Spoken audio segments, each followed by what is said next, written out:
जय हिंद प्यारे साथियों, मैं आपका साथी मिस्टर कुमार स्वागत करता हूं आपके अपने education wire civil services YouTube channel में।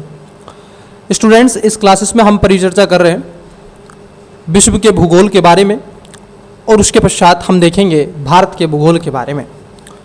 आपको इससे पहले हमने जो टॉपिक आपसे कवर किया, हमने कई टॉपिक अब तक आपसे कवर कर चुके हैं। हम लिथोस्फीयर कंप्लीट कर चुके हैं, उसका कुछ पार्ट रह गया है, उसको हम एक छोटा क्लिप वीडियो के माध्यम से कंप्लीट करवा देंगे। जियोमॉर्फिक प्रोसेस हमारा आपसे चल रहा था, जो बड़ा ही महत्वपूर्ण और इम्पोर्टेंट टॉपिक है। इस पर भी मैंने आपसे चर्चा कर ली है सर। इसके पश्चात हम नेक्स्ट जो चैप्टर पर पहुंचे थे वो क्लाइमेटोलॉजी पर हम आपसे चर्चा कर रहे थे। क्लाइमेटोलॉजी में मैंने आपको बड़े विस्तार से चीज़ें समझाई, सारी चीज़ें दिखाने का प्रयास किया, समझाने का प्रयास किया। आज की जो क्लासेस होगी वो क्लासेस में मैं आपको बता दूं, वो क्लास होगी आपकी वायुदाब एवं पवनें। अगर आपने चैनल को सब्सक्राइब नहीं किया है तो सब्सक्राइब कर लीजिएगा, बेल आइकन दबा दीजिएगा और लाइक और शेयर कर लीजिएगा ताकि इससे जुड़ी अपडेट आपको मिलती रहे। इस education wire civil service YouTube channel पे न केवल ज्योग्राफी की क्लास बल्कि polity, economy, history, science and tech, ecology, environment की क्लासेस भी आपको सीक्वेंस वाइज उपलब्ध कराई जाती रहेंगी। एग्जाम के पॉइंट ऑफ व्यू से यहाँ पर वो मोस्ट टॉपिक्स चैप्टर्स आपसे बहुत ज़्यादा चर्चा का विषय बनेंगे। Current affair, mapping wise current affair आप देखोगे, जो मैपिंग है हमने करंट अफेयर के आधार पर, और हिस्ट्री की क्लासेस भी आपको कंटिन्यूसली मिल रही है। करंट के लिए अगर मैं आपको बता दूं, करंट के लिए हमने घटनासार आपका स्टार्ट करके रखा है और टॉपिक वाइज एमसीक्यू पिछले 6 वर्ष के यूपीपीसीएस के पीवाईक्यू वो भी आपसे चर्चा का विषय हो रहे हैं। ठीक है, चलिए सर आइए देख लेते हैं, टॉपिक को स्टार्ट करते हैं। वायु एवं पवनें। सर वायुदाब क्या होता है और पवनें क्या होती है? पवनें जो इस पृथ्वी पर क्षैतिज अवस्था में गतिमान होती हैं। कैसी होती हैं? क्षैतिज अवस्था में गतिमान होती हैं। ये सर ध्यान रखना है, पवनें हमेशा क्षैतिज अवस्था में चलती हैं, ना कि लंबवत चलती हैं। ठीक है, कभी पवनें लंबवत नहीं चलेंगी, हमेशा क्षैतिज चलेंगी। या तो उनकी दिशा वेस्ट टू ईस्ट होगी, या ईस्ट टू वेस्ट होगी, नॉर्थ टू साउथ होगी, साउथ टू नॉर्थ होगी। लेकिन कभी वो नीचे से ऊपर लंबवत दिशा में कभी भी हवाएं नहीं चलती हैं। फिर विषय उठता है कि सर ये वायुदाब क्या है? वायुदाब आप देखोगे धरातल या सागर तल के प्रति इकाई क्षेत्रफल पर वायुदाब में समस्त पड़ने वाले आप देखोगे भार को वायुदाब कहते हैं। वन फॉर एग्जाम्पल, आप थोड़ा सा अगर यहाँ देखें तो आपको चीज़ें और शार्प हो जाए। मैं कहूँ आपसे कि एक बॉक्स ले लेते हैं, ये हम, ठीक है, एक बॉक्स ले लेते हैं और इसमें हम वायु को एंट्री कर देते हैं। क्या कर देते हैं? हम इसमें वायु को एंट्री कर देते हैं, ये हमने इसके अंदर वायु। तो ये ध्यान रखेंगे, यहाँ पर जो हवा है, ये जो हवा है, ये जो इसके अंदर हमने हवा भर दी है सर, इसका अपना एक प्रेशर होता है। ठीक है, और इसी को हम वायुदाब कहते हैं। ये कई ऐसे कारणों पर, कारकों पर डिसाइड करता है कि ये कैसे होगा, कैसे नहीं होगा। ठीक है, ये कई कारणों पर डिसाइड करता है, इसके अपने कई कारण हैं सर। ठीक है, तो इसको ध्यान में हमें रखना है। अब यही आपसे चर्चा करनी है, तो चलिए देख लेते हैं एक एक करके। फिर आता है मुद्दा कि सर समदाब रेखाएं क्या हैं, जिसको इशोबार कहते हैं। इशोबार का मतलब होता है कि समान वायुदाब क्षेत्र वाली जो रेखाएं होती हैं उसको समदाब रेखाएं कहते हैं। बिल्कुल एकदम इक्वल। इक्वल मतलब कैसे हो सकती है? मतलब कि ये हुआ कि आप देखोगे गर्म हवाएं और इधर से भी गर्म हवाएं, जब गरम गरम दो मिल जाएंगी तो कैसी होंगी? इक्वल होंगी, समान वायुदाब रेखाएं होंगी। ठीक है, तो यही चीजें इसके अंतर्गत आती हैं। इन रेखाओं में पारस्परिक दूरियां वायु की आप देखोगे दाब प्रवणता, प्रेशर ग्रेडेंट दर्शाती है। पृथ्वी का अगर हम देखें सर्वाधिक जो वायुदाब कहाँ पर होता है, तो आप देखोगे ऊंचाई के साथ साथ जो वायुदाब है वो क्या हो जाता है? घटता चला जाता है। क्यों घटता चला जाता है? उसका एक रीज़न है। आइए मैं आपको थोड़ा सा यहाँ पे बता देता हूँ। आपके सामने एक चित्र शो हो रहा है सर, ये इसको जरा समझना। ठीक है, यहाँ पे आइए थोड़ा सा देख लेते हैं। देखिए सर, थोड़ा इस चित्र को फोकस करना और यहाँ पे कॉन्सेप्ट आपके क्लियर हो जाएंगे। देखिए सर, ये आपकी पृथ्वी है, ठीक है, ये क्या है, अर्थ है, इट्स क्लियर। यहाँ पे वायुदाब है इस पृथ्वी पर। जो क्षोभ मंडल वाला रीजन है, कौन सा सर, जो क्षोभ मंडल वाला रीजन है, यहाँ पर जो वायुदाब है, यहाँ पर जो हवा है, वो कैसी अवस्था में है, आप देखोगे सघन अवस्था में है, ठीक है। लेकिन अगर मैं आपसे ऊपर बात कर लूँ, जो आपका बहिर्मंडल है, ठीक है, या फिर मध्य मंडल है, या फिर आयन मंडल है, अगर मैं उसकी बात कर लूँ, तो हवा इस फॉर्मेट में कैसी है सर, आप देखोगे हवा इस क्षेत्र में विरल अवस्था में है।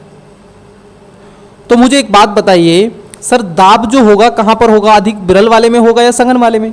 एक चीज ठोस हो रही है, एक चीज का प्रेशर बढ़ रहा है, एक चीज को उसका संघनन क्या हो रहा है, बहुत ज्यादा मात्रा में हो रहा है, तो वहां पर प्रेशर ऑटोमेटिकली बढ़ जाएगा, ठीक है। और यदि आप देखोगे, ठीक है, यदि आप देखोगे कि सर अगर मैं कहूँ विरल वाले क्षेत्र में, तो वहां पर प्रेशर घट जाएगा। आप इसको ऐसे समझ सकते हैं, एक और मैं आपको एग्जाम्पल से बता देता हूँ। मान लीजिए एक मैं गिलास ले लेता हूँ, ये वाला, ठीक है, ये दो, और एक मैं बहुत बड़ा ऐसे टब बना लेता हूँ, ठीक है। अब मुझे पता है कि इसमें भी पानी आप देखोगे 10 लीटर ही आएगा और इसमें भी पानी 10 लीटर ही आएगा, परंतु इसका जो आकार है आप देख रहे हैं, नीचे से इसकी तली देख रहे हैं, तो छोटा कम आकार है, अपेक्षा करें तो इसका आकार देखिए कितना है। अब वही 10 लीटर अगर पानी मैं इसमें भर दूँ, ठीक है, बड़े वाले इस टब में, बड़े वाले इस बर्तन में, अगर मैं 10 लीटर पानी इसके अंदर भर देता हूँ, तो इस पर आप देखोगे प्रेशर क्या होगा, इस वाली जो ये तली है, ये जो भूमि है, इस क्षेत्र में क्या होगा, कम हो जाएगा। लेकिन महोदय अगर मैं इसमें ही वो 10 लीटर पानी भर दूं और ये पानी ऊपर तक जाएगा, और आप देखोगे इसका प्रेशर क्या है, क्योंकि इसका आकार कम है तो इसका प्रेशर क्या है, बढ़ जाएगा। वैसे ही होता है सर हवा का भी, ठीक है। तो ये चीज़ें आपको मुझे लगता है देखने के लिए मिल गई। फिर बात आता है कि सर घटता है, और इसकी माप को क्या कहते हैं, मिलीवार कहते हैं, ठीक है। वायुदाब के पैमाने को जो वायुमापी होता है उसको बैरोमीटर कहते हैं। ये पूछा जा सकता है आपसे कि निम्नलिखित में से वायुदाब को किससे मापते हैं, तो आप मिलीवार या फिर आप देखोगे वायुदाबी या बैरोमीटर से मापा जाता है। वायुदाब का घटना और बढ़ना कई कारकों पर निर्भर करता है, जो मैंने आपको बताया। इसमें वायुदाब का आप देखोगे तापमान कैसा है, मतलब कि गर्म वायुदाब है, आपकी जो हवाएं हैं वो गर्म हैं, या फिर उसके साथ साथ ठंडी हवाएं आपकी चल रही हैं, ठीक है, उस पर ये आता है। किस पर आता है, गर्म है कि ठंडी है, उस पर ये चीज़ें आपसे आती हैं। इट्स क्लियर या नो? आई होप, मुझे लगता है कि चीज़ें क्लियर आपको हो रही हैं, ठीक है। कि सर आप देखोगे वायु का तापमान, ऊंचाई, जलवाष्प की मात्रा पृथ्वी के गुरुत्वाकर्षण बल नियंत्रण में होता है। जलवायु आप देखोगे जलवाष्प की मात्रा बढ़ने पर वायुदाब में कमी आती चली जाती है। क्या आ जाती है, जैसे जैसे जलवाष्प बढ़ता है तो उसमें वायुदाब में कमी आ जाती है, क्योंकि पानी की मात्रा हवा के अंतर्गत क्या हो जाती है, बढ़ जाती है, जिसके चलते आपका वायुदाब कम होता चला जाता है। फिर आता है सर वायुदाब की पेटियाँ। सर ये क्या है, पेटी क्या चीज़ है सर? जी हाँ, इस पृथ्वी पर आपको वायुदाब की पेटियाँ देखने के लिए मिलेंगी। एक आपको मिलती है हाई प्रेशर पेटी, फिर मिलती है लो प्रेशर पेटी, फिर मिलती है हाई प्रेशर पेटी, फिर लो प्रेशर पेटी। मतलब क्या हुआ, यहाँ पर आपको मिलेगी उष्णकटिबंधीय क्षेत्र, यहाँ पर उपोष्णकटिबंधीय क्षेत्र, यहाँ पर आप देखोगे शीतोष्णकटिबंधीय क्षेत्र, और यहाँ पर शीत टुंड्रा वगैरह टेगा आपको मिलेगा। उसके साथ साथ आप देखोगे इसी में आपको पवनें देखने के लिए मिलती हैं। चूंकि वायुदाब की पेटियों को सामान्यतः 4 भागों में बांटा गया है। कितने में? 4 भागों में। और इसको अक्षांशों के वितरण के आधार पर बांटने का प्रयास किया गया है मानव सभ्यता ने, ताकि वो अपने जीवन को सरल और आसान बना सके। पहला आता है सर विषुवतीय वायुदाब पेटी। ये कैसी है, आप देखोगे निम्न वायुदाब पेटी के रूप में माना जाता है, लो प्रेशर। फिर उसके बाद होती है उच्च वायुदाब पेटी, जिसको हाई प्रेशर उष्णकटिबंधीय। फिर उसके बाद ध्रुव निम्न वायुदाब पेटी, आदि कटिबंधीय और ध्रुव उच्च वायुदाब पेटी में इसको विषुवतीय निम्न वायुदाब पेटी के अलावा भी अन्य कटिबंधीय उत्तरी और दक्षिणी गोलार्धों में इसको जोड़ने का काम करते हैं, जोड़ा एक बनाने का काम करते हैं। आई होप यहाँ पर एक चित्र शो किया गया है, ये चित्र आपको विजिबल हो रहा होगा। ये जो आप देख रहे हैं ये इक्वेटर वाला रीजन है, ये निम्न वायुदाब पेटी है। ये कर्क वाला रीजन है, ये उच्च वायुदाब पेटी है, ये फिर निम्न वायुदाब पेटी है, ये फिर उच्च वायुदाब पेटी है। इट्स क्लियर या नो? चलिए, दोनों गोलार्धों में आपको मिलेगा। देखिए सर, विषुवत वाला जो क्षेत्र है उस क्षेत्र की वायुदाब की जो पेटी और उच्च ध्रुवीय वायुदाब पेटी की अगर हम बात कर लें तो इन क्षेत्रों में ताप जनित प्रक्रिया बनती है। क्या बनती है? ताप जनित प्रक्रिया बनती है। मतलब ये हुआ कि हवाएं वहां पर लौट करके भी आती हैं। चूंकि वहां उपोष्ण और उच्च वायुदाब पेटी के निर्माण के संबंध में आप देखोगे तो पृथ्वी के दैनिक गति और वायु के अवरोहण से होता है। ठीक है, जिसके साथ साथ उपध्रुवीय निम्न वायुदाब पेटी के जनन का कारण पृथ्वी के घूर्ण और वायु के आरोहण से संबंधित है। अगर ध्रुवीय क्षेत्रों में निम्न वायुदाब पेटी बनती है तो उसका रीजन है सर पृथ्वी का घूर्ण और उसके साथ साथ वायु के आरोहण से। विषुवतीय आप देखोगे निम्न वायुदाब पेटी जिसमें विषुवत रेखा के लगभग 5 डिग्री उत्तरी तथा दक्षिणी अक्षांशों के मध्य विस्तृत अत्यंत निम्न वायुदाब पेटी और शांत वायुमंडल दशाएं, यही सामान्य विशेषताएं देखने के लिए मिलती हैं। अत्यधिक गर्मी के कारण आप देख लो कि जहाँ गर्म हवाएं होकर उठ जाती हैं तो उसी के कारण यहाँ केवल ऊर्ध्वाधर वायु धाराएं देखने के लिए मिलती हैं। अन्यथा नॉर्मल सी बात है, आपको क्षैतिज वाला क्षेत्र ही देखने के लिए मिलेगा, इसमें कोई दो राय नहीं है। वायुमंडलीय शांत दशाओं के कारण ही इस कटिबंध को डोल्ड्रम क्षेत्र कहते हैं। आइए मैं थोड़ा सा आपको बताता हूँ ताकि आप चीज़ों को समझ सकें। देखिए सर, ये आपका इक्वेटर है। ठीक है, ये क्या है? इक्वेटर है। यहाँ पे ले लेते हैं हम सर 0 डिग्री। यहाँ से हवाएं चलती हैं ऐसे, ठीक है, और ये 30 डिग्री है।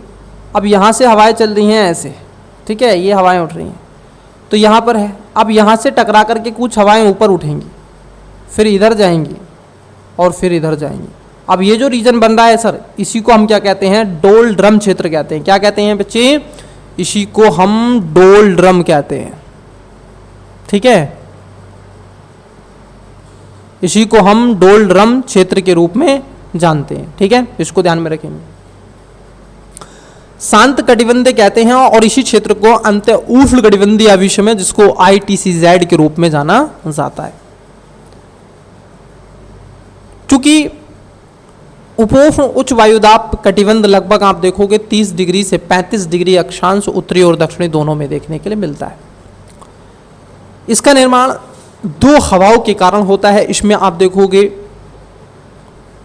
हवा के ठंडी नीचे हो जाने से उसमें जमा के कारण ही अत्यधिक शुष्क मतलब ड्राई और क्लैम शांत एक क्षेत्र पवनों के कारण ये शीतोष्ण मरुस्थल के निर्माण और अपनी भूमिका निभाते हैं। जितने भी आपको मरुस्थल डिजर्ट ज़्यादातर इस अर्थ पर देखने के लिए मिलेंगे तो वो 30 से 35 डिग्री 30 से 35 डिग्री नॉर्थ एंड साउथ अक्षांश में आपको देखने के लिए मिलेंगे।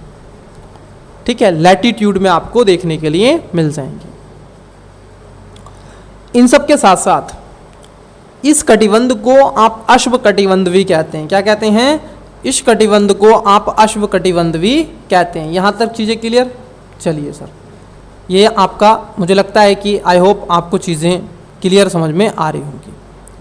देखिए, इन सब के अलावा उपध्रुवीय निम्न वायुदाब पेटी लगभग आप देखोगे 60 डिग्री से 65 अक्षांशों के मध्य दोनों गोलार्धों में विस्तृत है, जहां पर निम्न वायुदाब पाए जाने का कारण पृथ्वी का घूर्ण। क्या है सर? पृथ्वी का घूर्ण। ध्रुवीय क्षेत्रों में अत्यधिक निम्न तापमान होने के कारण उच्च वायुदाब पेटी का विकास होता है। ठीक है, ये चीज़ें आपको समझ में आ गई, मैंने आपको एक एक चीज़ समझा दी है। ठीक है, अब बात कर लेते हैं सर हवाएं। क्या है सर? हवाएं जिसको हम पवन कहते हैं, जिसको हम विंड कहते हैं। क्या कहते हैं? जिसको हम विंड कहते हैं, पवन कहते हैं, एयर कहते हैं, अपनी भाषा में समीर कहते हैं, जो भी आप समझे वो हम कहते हैं। ठीक है, चलिए आप देखोगे जो अर्थ है उस पर वायुदाब की विषमताओं के कारण उच्च वायुदाब से निम्न वायुदाब की ओर क्या होती हैं? हवाएं क्षैतिज रूप में प्रभावित होती हैं, इन्हीं को हम पवन कहते हैं। क्षैतिज रूप में प्रभावित होती हैं, थोड़ा सा मैं आपको यहाँ पर बताता हूँ, जरा समझना स्टूडेंट्स। देखिए सर, दो एरिया में आपके सामने शो कर रहा हूँ। एक एरिया ये बना रहे हैं, ये हवाएं हैं सर। जरा एक कॉन्सेप्ट आप बिल्डअप कर लीजिएगा ताकि आपको फिर कभी कोई प्रॉब्लम ना हो इनसे रिले करके। क्योंकि मेरा उद्देश्य रहता है कि स्टूडेंट्स को अधिक से अधिक मैं कॉन्सेप्ट के माध्यम से चीज़ें दे सकूं। देखिए, आप क्यों क्लास देख रहे हैं? क्योंकि आपको कुछ मिले, और क्या मिलेगा? कॉन्सेप्ट मिलेगा सर। ठीक है, देखिए सर, इस क्षेत्र में देखिएगा, इसको हम ए नाम दे देते हैं और इसको हम बी दे देते हैं।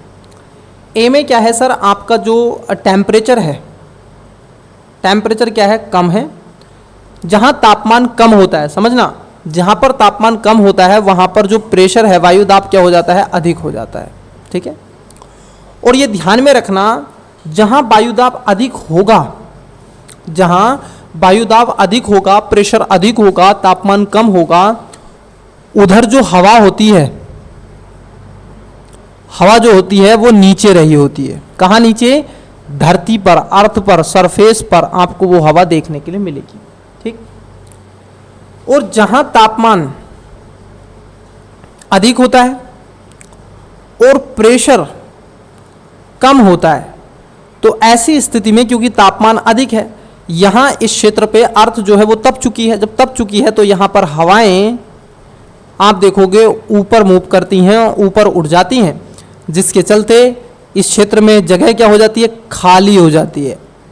अब सर खाली हो जाती है, आपको नहीं दिखेगी खाली है कि भरी है, परंतु ये नेचर का एक सिस्टम है। जहाँ पर टेम्परेचर अधिक होता है वहाँ पर प्रेशर कम होगा, और जहाँ प्रेशर कम होगा हवाएं हमेशा हवाएं अधिक प्रेशर से कम प्रेशर की ओर मूव करती हैं। उसका कारण ये है कि जहाँ प्रेशर कम है, स्टूडेंट्स ध्यान रखना, जहाँ प्रेशर कम है वहाँ पर तापमान अधिक है, और तापमान अधिक होने के चलते आप देखोगे क्योंकि वहाँ पर जो लैंड एरियाज है, वाटर की जो सरफेस है, लैंड का जो सरफेस है वो गर्म हो गया, हीट हो गया, और जैसे वो हीट हो गया तो वहाँ पर हवाएं क्या होंगी? गर्म होकर के, हमेशा याद रखना, हल्की होंगी, और हल्की होकर के वो ऊपर उठेंगी, और जैसे ही वो ऊपर उठेंगी, मतलब इवोपरेशन की प्रक्रिया जैसे ही वो करेंगी, ऊपर उठेंगी, तो वहाँ जगह स्थान खाली हो जाएगा, और जैसे ही स्थान खाली हो जाएगा तो आप पाओगे जहाँ पर प्रेशर ज़्यादा था, जिसमें प्रेशर ज़्यादा था, तापमान कम था, वो जो हवाएं थी वो मूव कर जाएंगी जिधर उनको जगह मिल जाएगी सर। और ये हमेशा क्षैतिज चलती हैं, ये ध्यान में रखना है। हवा कभी ऊर्ध्वाधर नहीं चलती हैं, हमेशा क्षैतिज चलती हैं। इट्स क्लियर या नो? ये कॉन्सेप्ट आपको समझ में आना चाहिए। तो मैं फिर पुनः बता देता हूँ। देखिए सर, हवाएं हमेशा उन क्षेत्रों की तरफ चलती हैं जहाँ पर टेम्परेचर अधिक और प्रेशर कम होता है। हवाएं हमेशा अधिक प्रेशर से कम प्रेशर की तरफ चलती हैं, और कम टेम्परेचर से अधिक टेम्परेचर की तरफ चलती हैं। मैं फिर से बता देता हूँ। अगर मान लीजिए आपका टेम्परेचर अधिक है और प्रेशर आपका कम है, और इधर आपका टेम्परेचर कम है और प्रेशर अधिक है, तो हवाओं की जो दिशा है वो आप देखोगे इस तरीके से होगी। हवाएं आपकी इधर चलेंगी जिधर आपका प्रेशर कम है, अधिक प्रेशर से लो प्रेशर की ओर। और ये ध्यान रखना, हमेशा हमेशा हमेशा हमेशा जिधर टेम्परेचर हाई होता है उधर प्रेशर लो होगा। ठीक है, उधर प्रेशर लो होगा, ये आपको पता रहना चाहिए। अब ये कई जगह आपका कॉन्सेप्ट लगेगा, चाहे वो वॉल्केनो हो, ठीक है, सॉरी, चाहे आपका उसमें आप देखोगे पछुआ पवने हो, साइक्लोन हो, ठीक है, कई ऐसे कॉन्सेप्ट में आप इसको लगाएंगे, मानसून हो, कई कॉन्सेप्ट में आपको ये मिलेगा। तो चलिए आइए एक एक करके बात कर लेते हैं। देखिए सर, तो हम इनकी बात कर रहे थे कि क्षैतिज चलती हैं। कोरियोलिस बल के कारण आप देखोगे पवने उत्तरी गोलार्ध में अपने दाहिनी ओर और दक्षिणी गोलार्ध में अपने बाईं ओर विक्षेपित करती हैं। आइए एक एक करके थोड़ा सा मैं आपको बता देता हूँ। देखिए, एक होता है कोरियोलिस बल, ठीक है, लेकिन उससे पहले आपको समझा देते हैं जिसके कारण क्या होती हैं, हवाएं अलग अलग अपनी दिशाएं तय करती हैं। चलिए देखिए सर, इस चित्र को थोड़ा सा समझिएगा, कॉन्सेप्ट है सर। यहाँ पर है इक्वेटर, यहाँ पर ले लेते हैं हम 30 डिग्री, इधर भी सेम होगा इधर भी सेम होगा, ठीक है। जरा समझ लो, पहले नॉर्थ देखते हैं। देखिए सर, जो 30 डिग्री है उधर से हवाएं आप देखोगे कैसे चलती हैं, ऐसे चलती हैं, ठीक है। ये चल रही हैं कि नहीं? जी सर बिल्कुल चल रही हैं, चल रही हैं, ठीक है।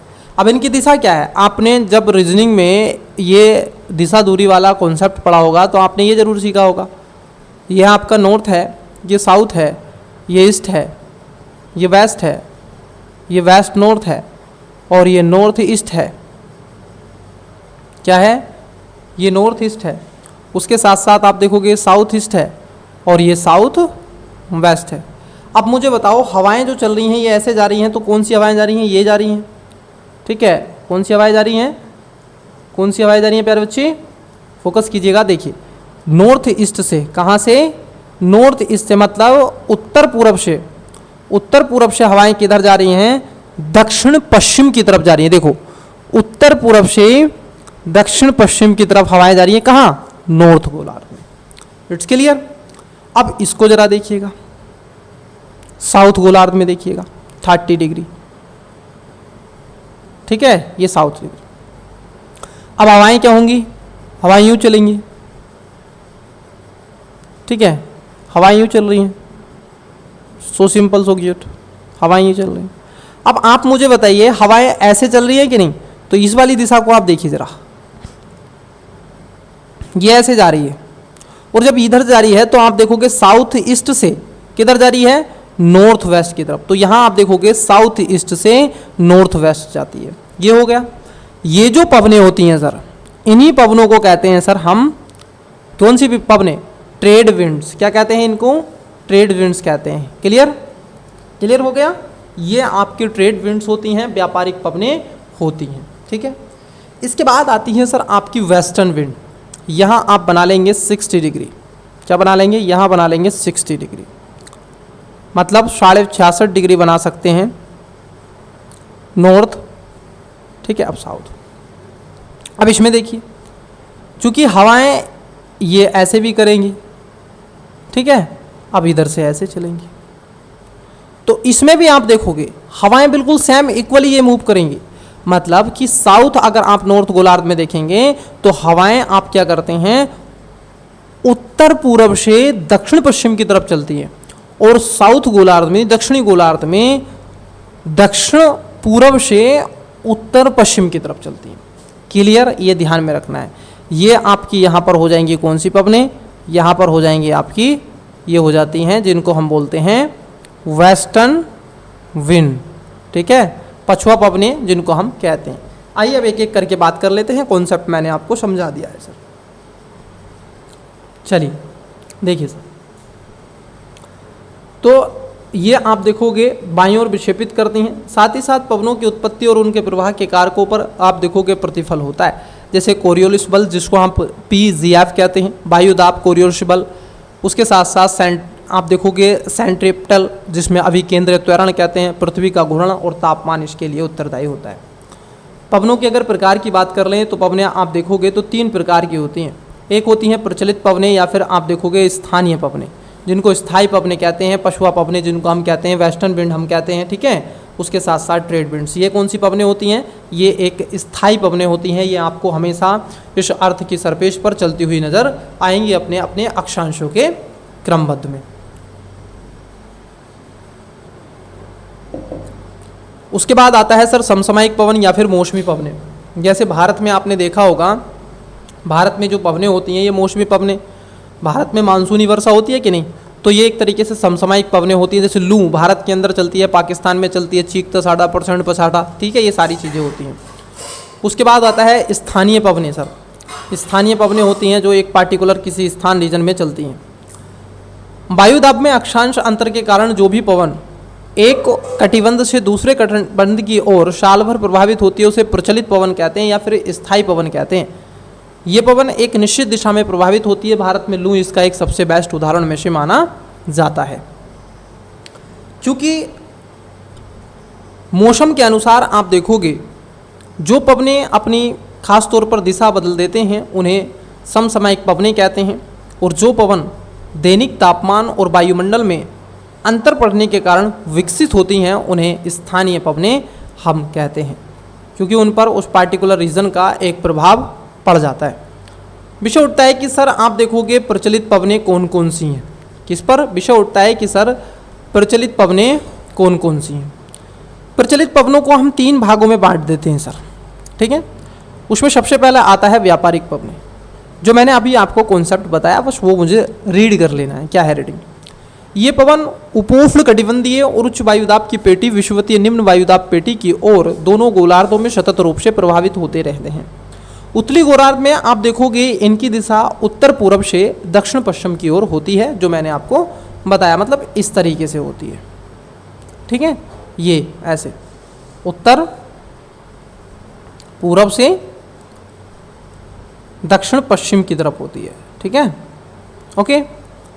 तथा दक्षिणी गोलार्ध में ये दक्षिण पूर्व से उत्तर पश्चिम की तरफ इनकी दिशा देखने के लिए आपको मिल जाती है। उसके बाद आता है सर पछुआ पवनें। ये दोनों गोलार्धों में उपोष्ण कटिबंधीय उच्च वायुदाब की पेटी जिसमें 30 से 35 डिग्री सी से उप ध्रुवीय निम्न वायुदाब पेटी जिसमें 60 से 65 डिग्री सी की ओर प्रभावित, और इन दिशा में उत्तरी गोलार्ध में ये दक्षिण पश्चिम से उत्तर पूर्व की ओर और दक्षिणी गोलार्ध में उत्तर पश्चिम से दक्षिण पूर्व की ओर प्रभावित होती है, ठीक है। 40 डिग्री से आप देखोगे 65 डिग्री दक्षिणी अक्षांशों में इन पवनों की प्रचंडता के कारण इनको गजरता आप देखोगे 40सा, प्रचंड 50सा और चीकता 60 के नाम से भी जाना जाता है कि इनको पछुआ पवनों को, वेस्टर्न पवनों को। उसके बाद आता है सर आप देखोगे ध्रुवीय पवन। ध्रुवीय पवनों में खास तौर पर ध्रुवीय क्षेत्रों से प्रभावित होती हैं, मतलब जो आपका नॉर्थ गोलार्ध और साउथ गोलार्ध 90 डिग्री सी वाला जो रीजन है उस वाले क्षेत्र में। उत्तरी गोलार्ध में ये पवनें आप देखोगे उत्तर पूर्व से दक्षिण पश्चिम तथा दक्षिणी गोलार्ध में दक्षिण पूर्व से उत्तर पश्चिम की ओर प्रभावित होती हैं। ध्रुवीय पवनों में तापमान कम होने के कारण जलवाष्प धारण करने की क्षमता कम होती है, ये आपसे पूछा जाएगा।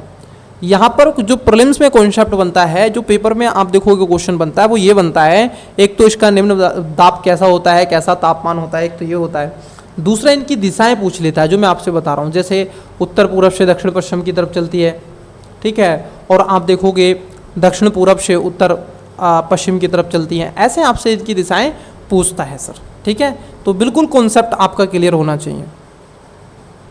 फिर आता है समसामयिक पवनें।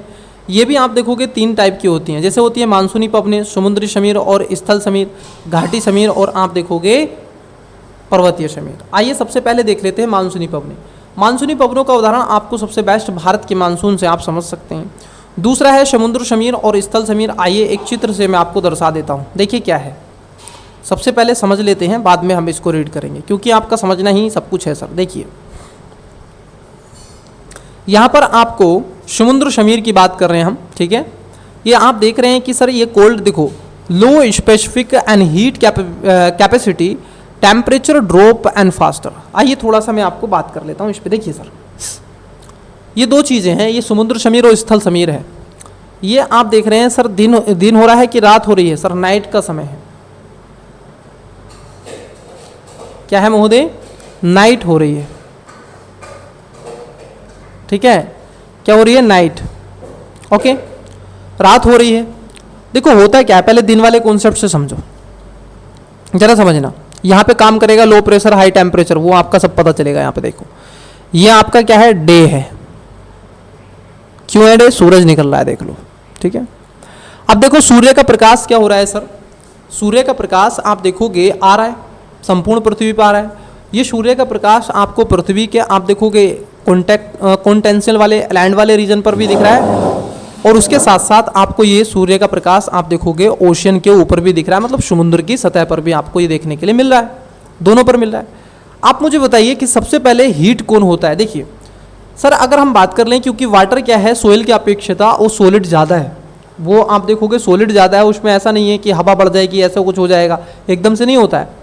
तो वो टेम्परेचर आप देखोगे वो एकदम से नहीं होता है, मतलब वाटर क्या होता है आप देखोगे देर से गर्म होता है और देर से ठंडा।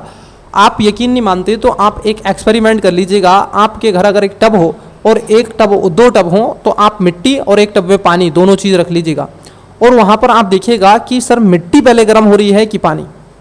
ठीक है, मिट्टी पहले गर्म हो रही है कि पानी। तो आप पाएंगे कि सर मिट्टी जो है वो पहले, कंक्रीट जो होती है वो पहले ही क्या हो जाती है, हीट हो जाती है, जबकि आप देखोगे वाटर देर से गर्म होता है और देर से ठंडा होता है। जब पानी आपका देर से गर्म हो रहा है तो ध्यान रखेंगे, अब देखो यहाँ पे क्या है, जब टेम्परेचर ज़्यादा हो गया, ये जो आपका रीजन है इस क्षेत्र में तापमान बहुत हो गया, अब तापमान ज़्यादा हो गया सर, तो गर्मी हो गई। गर्मी होगी तो हवाएं क्या होंगी, ऊपर उठेंगी, प्रेशर क्या होगा, बढ़ जाएगा। यहाँ पर प्रेशर क्या होगा, तापमान जैसे बढ़ा तो प्रेशर क्या हो जाता है, लो हो जाता है। ठीक है, अब लो प्रेशर हो गया तो हवाएं ऊपर उठेंगी। देख रहे हो आप, हवाएं ऊपर उठ रही हैं, हवाएं ऊपर उठ रही हैं तो ये होगा। अब जैसे हवाएं ऊपर उठेंगी तो लेकिन जो आपकी ओशियन की जो हवाएं हैं वो अब क्या होंगी, क्योंकि यहाँ पर प्रेशर ज़्यादा था, टेम्परेचर कम था वाटर का, इसलिए हवाएं स्थल की तरफ चलना शुरू कर देती हैं। तो ध्यान में रखें, दिन के संबंध में अगर आप किसी भी बीच पर जाकर के खड़े हो जाएंगे, किसी भी दुनिया भर के बीच पर आप जाकर के खड़े हो जाएंगे दिन के समय में, तो आपको हवाएं एकदम ठंडी महसूस होंगी, एकदम ठंडी। कैसी, एकदम ठंडी। और किधर से चलेगी हवा, समुद्र की तरफ से स्थल की तरफ आपको हवा चलती हुई दिखाई देगी। फिर से समझता हूँ, समुद्र से आप देखोगे स्थल की तरफ आपको हवाएं चलेंगी दिन के। अब जैसे ही रात होगी चीज़ें पलट जाएंगी, विपरीत दिशा बन जाएगी, ओपोजिशन साइड बन जाएगी। जैसे अब होता क्या है, जैसे रात हुई, अब देखो पूरे दिन टेम्परेचर होता रहा।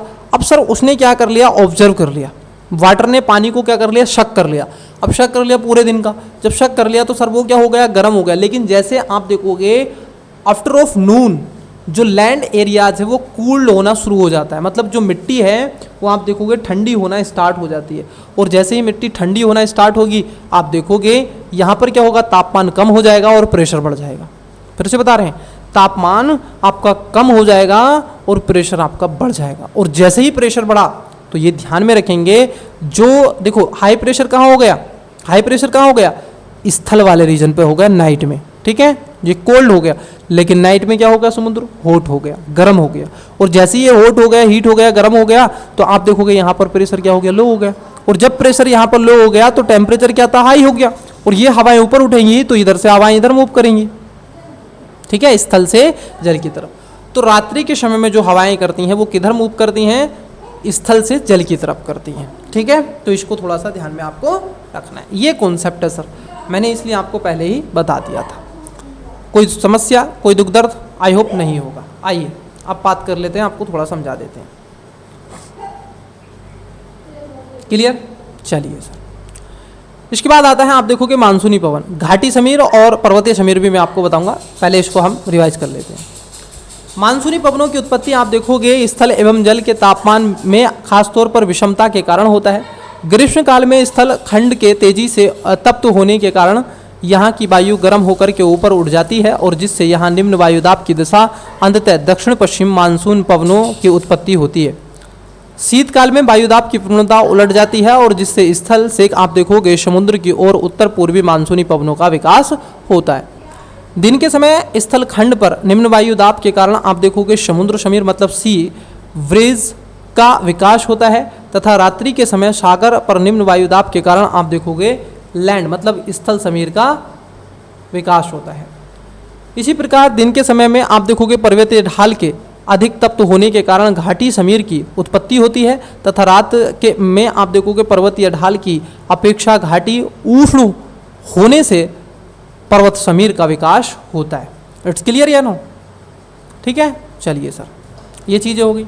अब बात कर लेते हैं स्थानीय समीर के बारे में। स्थानीय समीर, स्थानीय समीरों में खासतौर पर आप देखोगे स्थानीय पवन स्थानीय दाब प्रवणता जनित कारकों के कारण विकसित होते हैं। ये अपने उत्पत्ति क्षेत्र की प्रकृति के अनुसार उष्ण व शीतोष्ण दो प्रकार में पाए जाते हैं। ठीक है, आइए अब देख लेते हैं उष्ण और उपोष्ण क्षेत्र में कैसे पाए जाते हैं। यहाँ पर आपको दिखाई दे रहा है सर, देखिए ये प्रीलिम्स पॉइंट ऑफ व्यू से बहुत ज़्यादा जरूरी है। हालांकि पूरी क्लास आपको प्रीलिम्स और मेंस के पॉइंट ऑफ व्यू से ही कवर करवाई जा रही है ताकि एक भी क्वेश्चन आपसे बच के ना जाए, आप उन सभी क्वेश्चनों का आंसर दे सकें। ठीक है, देखिए सर, सबसे पहले है आपका उष्ण स्थानीय पवनें।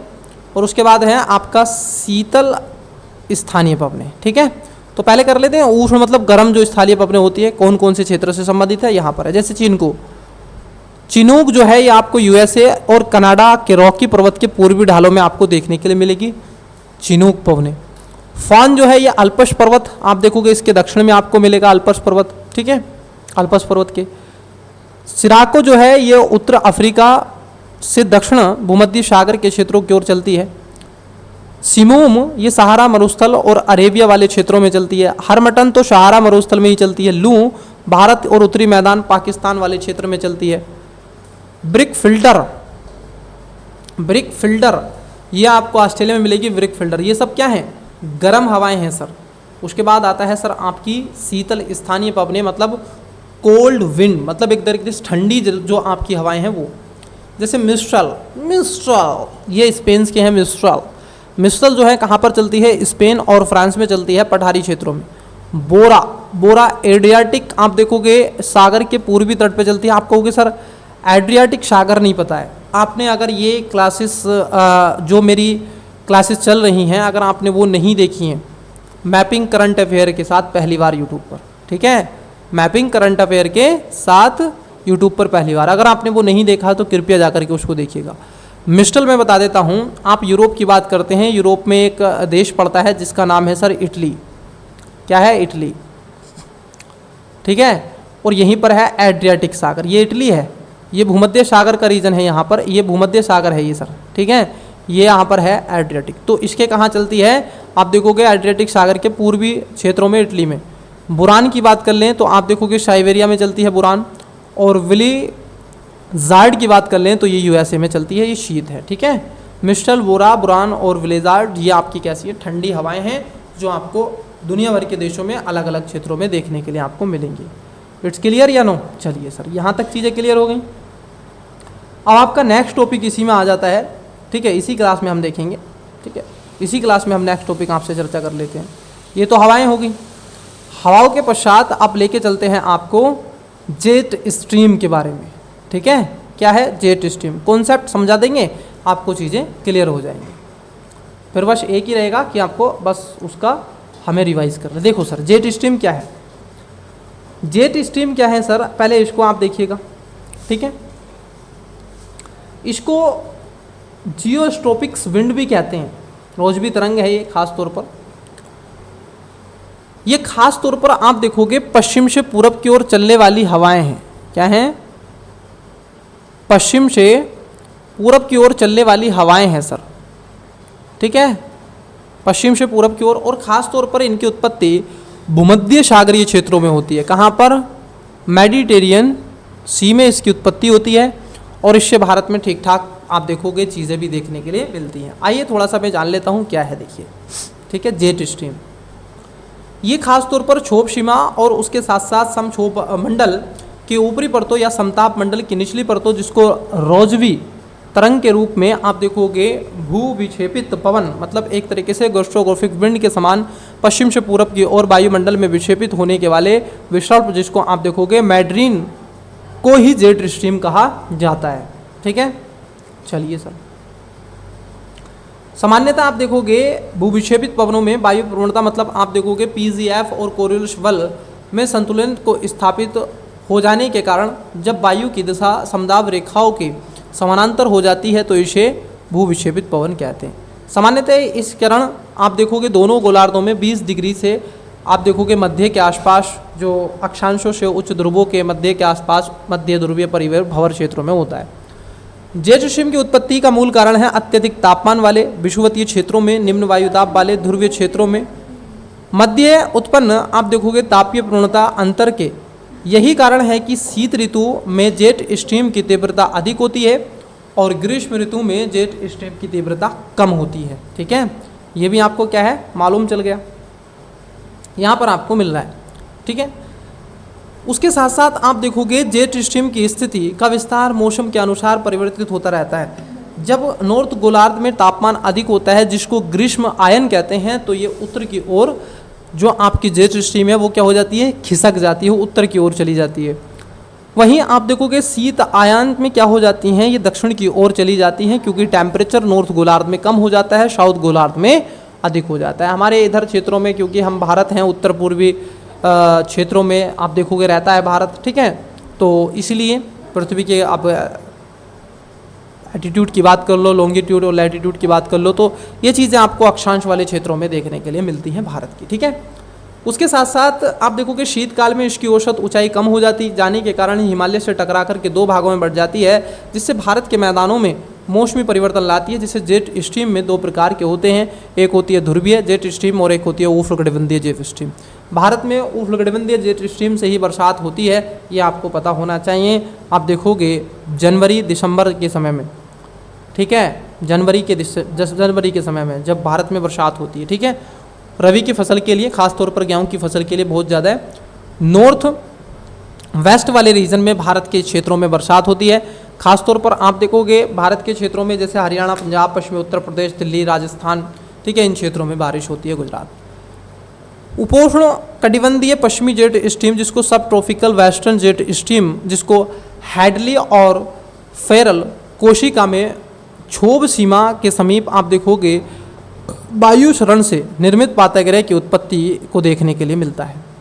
ध्रुवीय पाताग्रह को जेट स्ट्रीम, जिसको पोलर फ्रंट जेट स्ट्रीम के रूप में आप देखोगे फेरल और पोलर ध्रुवीय कोशिका के द्वारा वायु के अभिशमय से निर्मित वाताग्रह पर इसकी उत्पत्ति होती है। इन दोनों ही जेट स्ट्रीम का संबंध आप अभिसूचक चक्र, जिसको इंडेक्स साइकिल से है। साथ ही ध्रुवों पर क्षोभ सीमा की ऊंचाई कम होने के कारण ध्रुवीय वाताग्रह जेट स्ट्रीम की ऊंचाई भी अपेक्षाकृत कम हो जाती है, तो ये भी आपको देखने के लिए मिलता है। It's clear. उष्णकटिबंध में आप देखोगे पूर्व से पश्चिम की ओर संचरित पूर्वी जेट स्ट्रीम तिब्बत पठार के ऊष्मयान से जनित होकर के भारतीय मानसून को आप देखोगे ऊर्जान्वित करती है और उसको सशक्त बनाने का काम करती है। यहाँ तक क्लियर हो गया। इसी में एक और टॉपिक आता है सर, जिसको हम बोलते हैं फोरेंट, जिसको हम बोलते हैं वाताग्रह।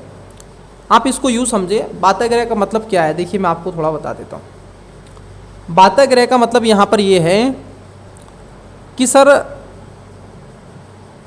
एक है आपकी, देखो वाताग्रह का मतलब है ये है हॉट विंड और ये है कोल्ड विंड। जब हॉट विंड और कोल्ड विंड आपस में टकराती हैं और नीचे आप देखोगे हॉट विंड बढ़ जाती है, ऊपर कोल्ड विंड ऐसे चढ़ जाती है, ये ऐसे बनता है।